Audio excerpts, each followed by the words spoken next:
Well, it's a great passage of Scripture. It does define the church's mission and our ministry. It's out of 2 Corinthians 5, and it talks about how we are ministers of reconciliation, that we are ambassadors for Christ, and we've been entrusted with the ministry of reconciliation. So this is Steve Ridger telling you it's a great passage that we often misapply.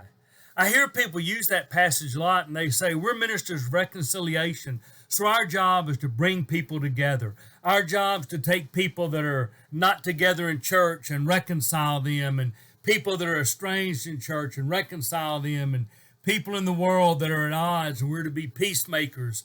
Oh, those are all fine things, but that's not what that verse is talking about.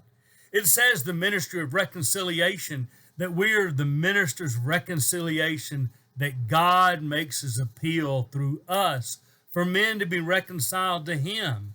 The ministry of reconciliation is not about reconciling people. It's about reconciling men to God. Our sin that separated us from God. Jesus died on the cross to forgive those sins so we can be reconciled to God.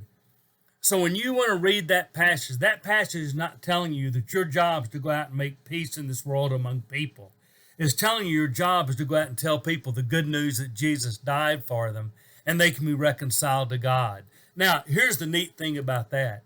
When you reconcile people to God, you also reconcile them to each other. But reconciling people to each other does not necessarily reconcile them to God, nor does it save them. So let's don't get the cart before the horse. Let's don't get our priorities mixed up. Our job as ministers of reconciliation is to tell this world the good news that through Jesus they can be reconciled to God. And if we will do that enough, we will not only expand the borders of the kingdom, but we will bring peace among people, because if you give your life to God and you're reconciled to him, you will be reconciled to fellow men.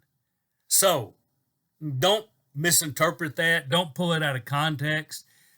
Teach it for what it says. That's our job.